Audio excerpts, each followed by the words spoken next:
So what's all this we're hearing about a leak from a lab in Wuhan being the source of the COVID-19 pandemic?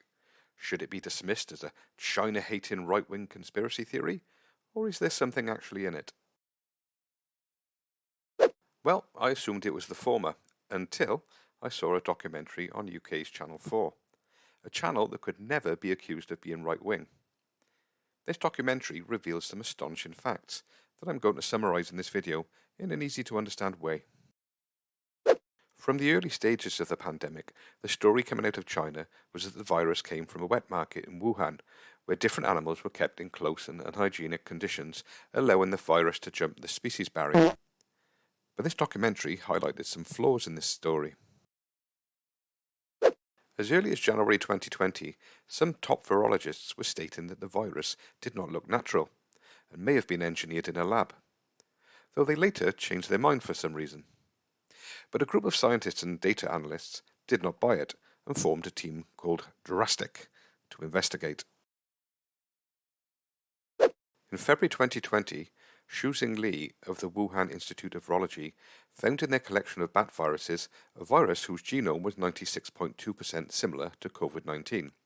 She called it RATTG13, but let's call it RATI as it's easier to remember. It seemed a bit convenient to suddenly mention this now, so a couple of suspicious scientists compared the genome of RATI with all the other bat virus genes in an online database, and they found one that was a 100% match. Only it was called 4991 and had been discovered some years before. But where did RATI, aka 4991, come from in the first place? It turns out that the RATI virus came from some bat-infested mineshaft in 2012.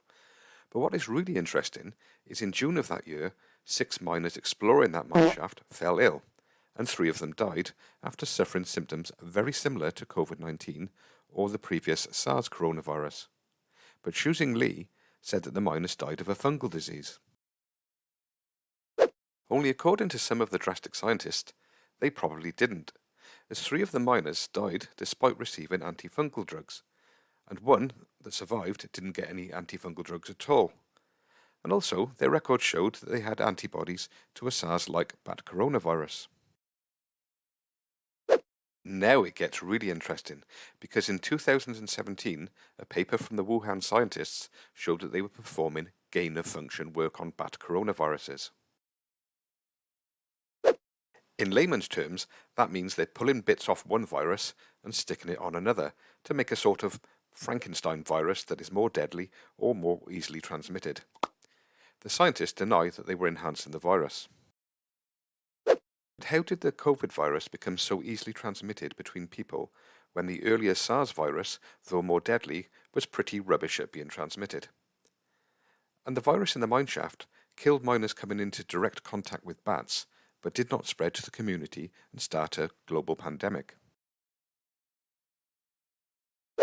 When one scientist modelled which species was best for transmitting the COVID-19 virus, it found that the best species was humans, almost like it had been designed that way.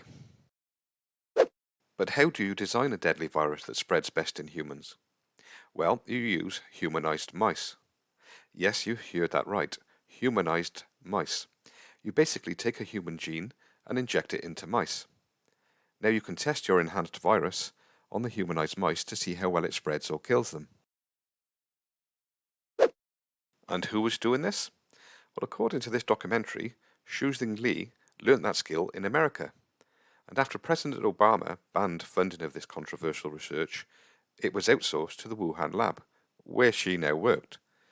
And records show funding for such a project from the National Institutes of Health in America, although the NIH denied that this research was actually gain-of-function research. But maybe engineering a deadly virus is okay, as long as you're really careful, yes? Only there is some evidence that they weren't. The work was carried out at biosafety level 2, the same as a dental surgery.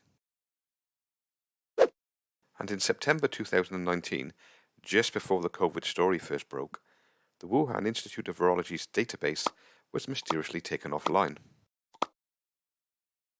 So the circumstantial evidence is strong, but isn't that the case in a lot of conspiracy theories? But in March 2021, the World Health Organization, working with Chinese scientists, concluded that a lab leak was unlikely. But the only American that the Chinese would allow in the investigative team was the guy who'd been working with them on bat coronaviruses. Of course, it's not the first time humans have been blamed for a naturally occurring virus, but if this is just a conspiracy theory, it seems to be a damn good one. But we will probably never know, and after Joe Biden gave his intelligence services 90 days to find the truth, they concluded that they're not really sure. So I guess we will have to make up our own minds.